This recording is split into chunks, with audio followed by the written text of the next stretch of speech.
கோவை மாவட்டத்தில் தமிழக வெற்றி கழகத்தின் பூத் கமிட்டி கூட்டம் தனியார் பொறியியல் கல்லூரியில் கட்சி தலைவரும் நடிகருமான விஜய் தலைமையில் தற்பொழுது தொடங்கி உள்ளது. இந்த கூட்டமானது இரவு 7 மணி வரை நடைபெற உள்ளது. இதையொட்டி காலை முதலே கோவை விமான நிலையம் மற்றும் சரவணம்பட்டி அருகே உள்ள குடும்பபாளையத்தில் உள்ள தனியார் கல்லூரி முன்பு அவரது ரசிகர்கள் மற்றும் கட்சி நிர்வாகிகள் திரளாக வந்த வண்ணம் உள்ளனர். இன்று காலை கோவை விமான நிலையத்தில் தமிழகத்தின் பல்வேறு மாவட்டங்களில் இருந்து வந்திருந்த தொண்டர்கள் மற்றும் ரசிகர்கள் மேலதாளம் முழங்க ஜமாபிசை ஏற்று நடனமாடி உற்சாகத்துடன் வரவேற்றனர். இதனால் கோவை விமான நிலைய வளாகம் பரபரப்பான சூழ்நிலை நிலவியது. அங்கு வந்த பொதுச் செயலாளர் புஜ்ஜி ஆனந்த் வருகையை கண்ட தொண்டர்கள் கோஷங்களை எழுப்பி விமான நிலையம் உள்ளே செல்ல முயன்றனர். அப்பொழுது விமான நிலையத்திற்குள் தடைகளை மீறி உள்ளே நுழைய முயன்ற தொண்டர்களை அங்கு பாதுகாப்பு பணியில் இருந்த போலீசார் மற்றும் விமான பாதுகாப்பு படை அதிகாரிகள் தடுக்க முடியாமல் அவர்கள் வைத்திருந்த தடிகள் மற்றும் பைப்புகளை கொண்டு அங்கிருந்த ரசிகர்களை உள்ளே சென்று விடாமல் தடுத்து நிறுத்தி விரட்டினர். மேலும் ஒலிபெருக்கிகள் மூலம் காவல்துறையினர் தொண்டர்கள் மற்றும் ரசிகர்கள்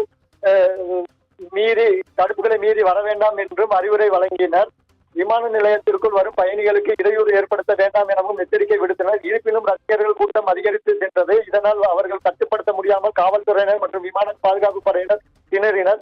விமான நிலையத்திலிருந்து வெளியே வந்த விஜயை கண்ட தொண்டர்கள் அடுத்த தமிழக முதல்வர் தலைவா என்று கோஷங்களை எழுப்பி ஆரவாரம் செய்தனர். இதையடுத்து சாலையில் இருபுறம் கூடியிருந்த ரசிகர்கள் கட்சி கொடிகளுடன் கோஷங்களை எழுப்பி வரவேற்றனர். இதைத் தொடர்ந்து கோவை சரவணம்பட்டி பகுதியில் உள்ள பூத் கமிட்டி கருத்தரங்கில் நடைபெறும் இடங்களில் உள்ள கல்லூரி அருகே வந்த ஆசிரியர்கள் சிலர் வருகின்ற 2026ஆம் ஆண்டு தேர்தல் தங்களது ஒட்டு மொத்த தமிழகம் வெற்றி கழகத்திற்கு தான் ஓட்டு என்றும் பதாகைகளை ஏந்தி நின்றனர். அவர்கள் கடந்த 12 ஆண்டுகளாக அதிமுக மற்றும் திமுக கட்சியினர் தங்களுக்கு எந்த ஒரு பணியும் ஆணையும் வழங்கவில்லை என்றும் இதனால் வருகின்ற தேர்தல் தமிழக வெற்றி கழக தலைவர் விஜய்க்கு என்றும் பதாகைகளை ஏந்தி நின்றனர். இதைத் தொடர்ந்து அப்பகுதியில் தாவேகா தலைவர் விஜய்க்கான ரசிகர்கள் அங்கு உள்ள உயரமான தண்ணீர் தொட்டியை மீது ஆபத்தை உணராமல் ஏறி நின்று கோஷங்களை எழுப்பினர்.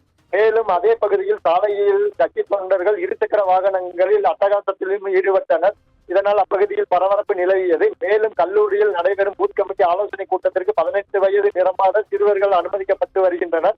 இதனால் கட்சியினரிடையே சலசலப்பும் நிலவியது. மேலும் கோவையில் கூடியுள்ள தொண்டர்கள் மற்றும் ரசிகர்களை கட்டுப்படுத்த முடியாமல் காவல்துறை மற்றும் கட்சி நிர்வாகிகள் திகைத்து வருகின்றனர்.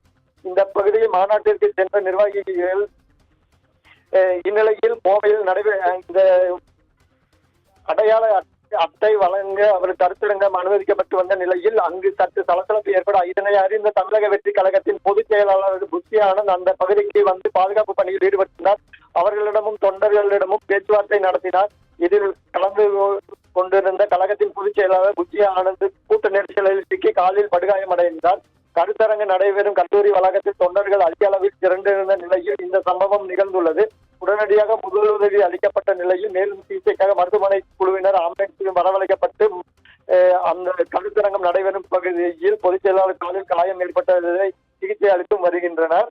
இந்நிலையில் தற்பொழுது தாவேகா கட்சி பூத் கமிட்டி கருத்தரங்கில் கலந்து கொள்வதற்காக தற்பொழுது தமிழக வெற்றி கழகத்தின் தலைவரும் நடிகருமான விஜய் தற்பொழுது அந்த வளாகத்திற்குள் வந்துள்ளார். கூட்டமானது சிறிது நேரத்தில் தொடங்க உள்ளது.